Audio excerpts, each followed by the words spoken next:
मैं जब ACL surgery करता हूँ तो हम लोग है ना हैमस्ट्रिंग यूज़ करना बंद कर दिया, क्योंकि जब हम हैमस्ट्रिंग का टेंडन लेते हैं तो ये 2 पतले-पतले टेंडन निकलते हैं। 2 पतले-पतले टेंडन निकले वो इतने पतले होते हैं कि वो मजबूत नहीं होते। अब हैमस्ट्रिंग लूँ या पेरोनियस लॉन्गस लूँ मैं एंकल से, वो ट्यूबुलर और पतला ही निकलेगा। तो मैंने अपनी सारी प्रैक्टिस चेंज कर दी है क्वाड्रिसेप्स पे। सो अब बेटा हम है ना क्वाड्रिसेप्स टेंडन लेते हैं। तो ये टेंडन है ना निकालने के लिए बड़ा चीरा लगाना पड़ता है, इससे कम लोग निकालते हैं। अब हमारे पास एक क्वाड प्रो करके इंस्ट्रूमेंट है जिससे मैं छोटे से चीरे से क्वाड्रिसेप्स निकाल सकता हूँ। अब क्वाड्रिसेप्स का टेंडन एक ही निकलेगा मोटा, उसको फिक्स करने का हमारे पास फाइबरटेक टाइट्रो करके एडवांस बटन है।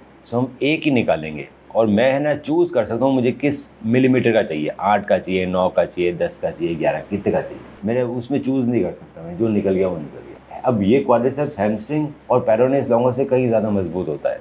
पटेला और क्वाड्रिसेप्स दोनों ही बेस्ट टेंडन है। पटेला टेंडन में इसलिए नहीं निकालता क्योंकि बड़ा इंसियन लगाना पड़ता है, एंटीरियर नी पेन बढ़ जाता है, रिकवरी स्लो रहती है। अब पैन वर्ल्ड क्वाड्रिसेप्स, पटेला टेंडन हैमस्ट्रिंग और पेरोनियस से बहुत ज़्यादा मजबूत है, क्वाड्रिसेप्स भी उतना ही मजबूत है। क्यों? क्योंकि सिंगल निकलते हैं। जो भी चीज़ एक निकलेगी वो मजबूत होगी। जिसको डबल ट्रिपल करने वाली बात हो तो क्यों कर रहे हो, कमज़ोर है इसीलिए कर रहे हो ना, तो लॉजिक है। अब सेकंड थिंग हम इसको और इम्प्रूवमेंट के लिए करते हैं कि इसमें जो ऊपर बटन लगा था स्क्रू सर्जरी में, नीचे स्क्रू लगा था, अब दोनों जगह बटन लगते हैं। तो इस क्वाड्रिसेप्स टेंडन के दोनों जगह बटन लगा दिए। जैसे मैंने बटन यूज कर लिया स्क्रू जगह दोनों जगह, तो मेरा बोन लॉस कम हुआ, बोन कम काटी, पेन बहुत कम हुआ और मेरी नी की बेंडिंग पहले दिन से आ गई। अब 90 डिग्री पे तो बैठ तो पाओगे, तो वो पहले दिन से भाग कौन सकता है बेटा। पहले दिन सर्जरी के बाद बैठ जाओ, बहुत बड़ी बात है। दूसरा पेन नहीं होगा, कंफर्टेबल रहना जरूरी है लाइफ में। भाई लाइफ इज शॉर्ट। अब 3-4 महीने लाइफ के खराब कर दो तो आदमी कराता नहीं है चीजें। मेरे को कोई बोलेगा सर 3-4 महीने काम नहीं करो, घर पे रूम में करो, बाहर में की सर्जरी कराऊंगा ही नहीं। यहाँ पर आदमी इतने कॉम्पिटिशन में आजकल, चाहे गेम हो, स्पोर्ट्स हो या काम हो, वर्क लॉस नहीं हो सकता। दूसरा ये वाला भी टेंडन 1.5 महीने लगाएगा चिपकने में और 6 महीने लगाएगा मजबूत होने में। तो वही सब प्रिकॉशन, गिरे तो खराब। तो जो बाहर जो ब्रेस था उसकी जगह अब अंदर ही ब्रेस बन जाता है, इंटरनल ब्रेस। ये फाइबर टेप अंदर ही ब्रेस। इसको हम अब इस इंटरनल ब्रेस को लगाने के लिए कुछ डॉक्टर्स यहाँ पे गांठ बांध के लगाए थे, जो कि गलत है। इसको फिक्स करना चाहिए एंकर के थ्रू। ये एंकर है, ये इंटरनल ब्रेस को फिक्स करना है। तो अब आपका लिगामेंट बन गया, तो इसमें बेंडिंग अलाउड है बटन के बाद।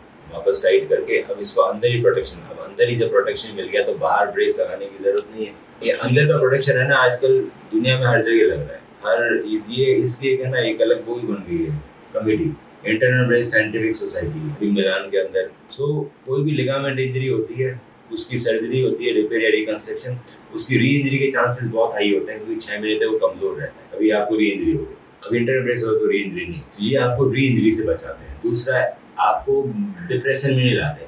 आप पहले दिन से बैंड कर सकते हो, बैठ सकते हो, चल सकते हो, घर पे नहीं बैठना है, जल्दी ठीक होते हो।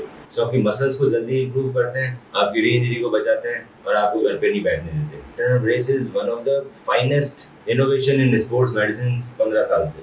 Every renowned athlete is getting internal brace, end of story. मेरे टाइम में इंटरनल ब्रेस आया जब मैंने प्रैक्टिस चालू की 10-12 साल पहले। सो मैं सीख के आ गया बाहर से, मैं करने लग गया।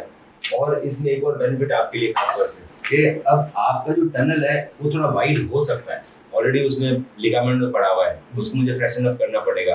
मालूम पड़ा वो 12 mm 13 mm का हो गया। ग्राफ मुझे 11 से ऊपर का मिलेगा नहीं, चाहे मैं कुछ भी निकालूं, मैं एम से निकालूं, 12-13 तो ग्राफ ला नहीं सकता ना, मैं पूरे घुटने में ACL धुना पड़ दूंगा। तो 11 से बड़ा की जरूरत नहीं होती। 12 mm का इतना बड़ा आता है कि पूरा स्टफ हो जाता है, तो 12 mm का ग्राफ नहीं लगना चाहिए, 11 इज मैक्सिमम। इसीलिए कंपनी ने 11 बनाया, 12 बनाया ही नहीं। पर आपकी टनल 11 से ऊपर जा सकती है बिकॉज ऑफ रिविजन से। आपके ऑलरेडी ग्राफ है अंदर, तो ये गैप छूट जाएगा ग्राफ और टनल के बीच में। This is a cause for feeding. So screw surgery में क्या करते हैं, 2 स्टेज करते हैं। पहले सब चीजें निकलती है, बोन ग्राफ्टिंग होती है, हड्डी बन जाती है, फिर दोबारा ड्रिलिंग होती है।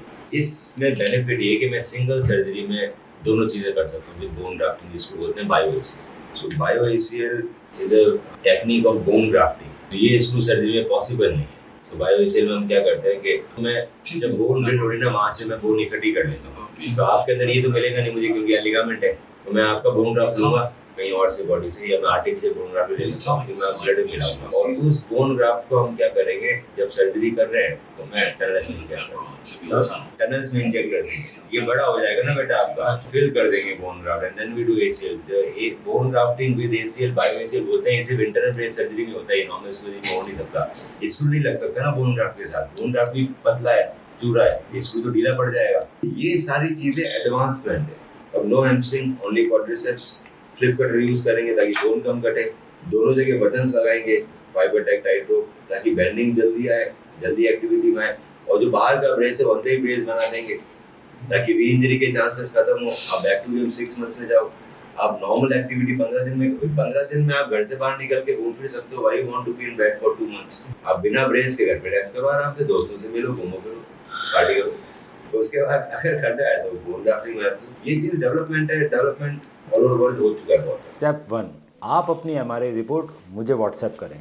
स्टेप 2, मैं आपकी एमआरआई रिपोर्ट को डिटेल में स्टडी करके बताऊंगा कि क्या हम आपको बिना सर्जरी के ठीक कर सकते हैं या फिर हमें सर्जरी करने की ज़रूरत है, एसीएल इंटरनल ब्रेस सर्जरी, और आपके नी में एसीएल के अलावा और क्या क्या समस्याएं हैं और उसे हम कैसे ठीक कर सकते हैं।